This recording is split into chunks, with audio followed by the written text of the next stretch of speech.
So I'm going to quickly go through how to factor x squared equation and an equation with x squared that has a coefficient that is not 1.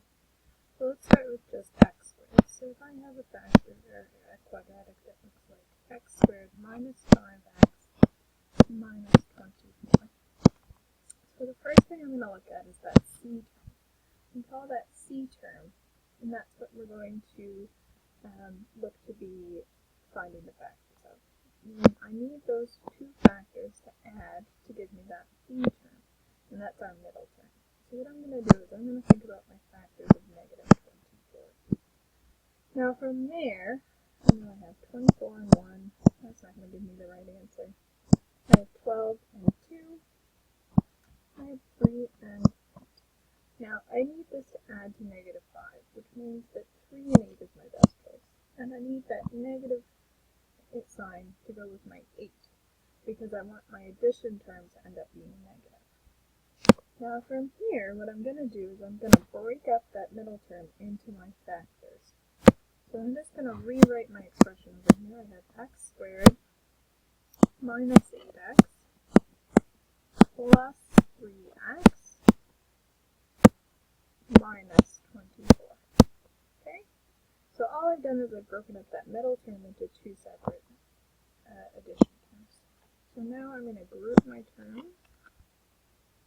I'm going to look for a common factor. So from my first term I can factor out an x, so that leaves me with x minus 8.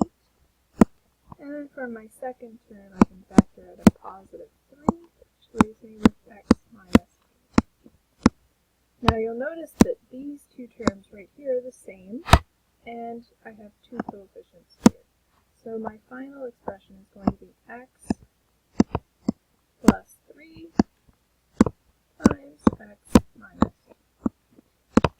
And there you have it, factored. Easy. Now, things get a little more complicated when we have a coefficient that isn't 1 in front of our polynomial. So let's say we have 6x squared plus 5x minus 6.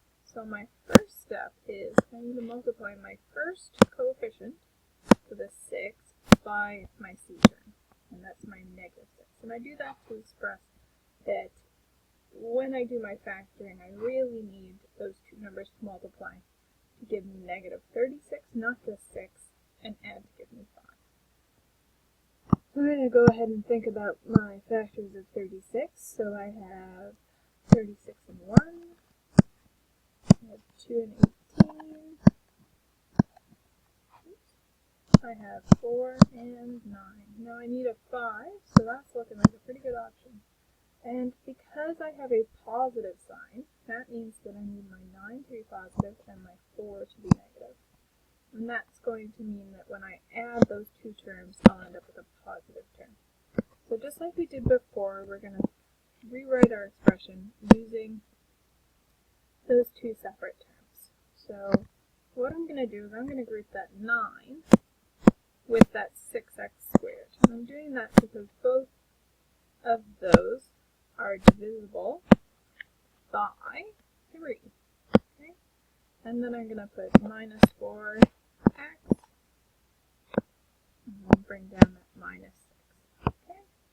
I'm going to do the exact same thing I did before. I'm going to group my terms. Okay? And then from there, I'm going to look for a common factor. So from 6x squared and 9x, I can take out a 3x. Okay? And then I will be left with 2x plus 3. And then I'm going to take out a minus, because both of those terms are going to be negative. And I'm going to take out a 2. And that's going to leave me with 2x plus 3. Because of course I need to remember that a negative number times a positive number gives me that negative number. Then from there I'm going to do the exact same thing that I did before. I'm going to rewrite my coefficients in one bracket. So I'll have 3x minus 2 times 2x plus 3. Now, if I was solving this equation, so say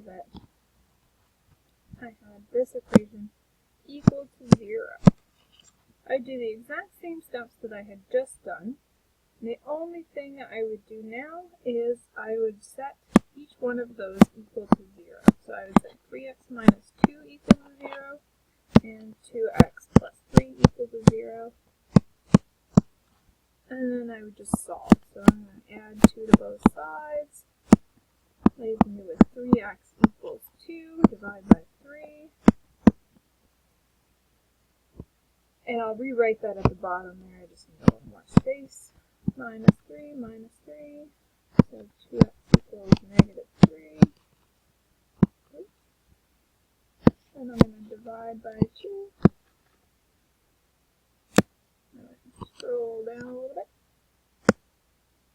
And I'll have x equals 2 over 3, and x equals negative 3 over 2.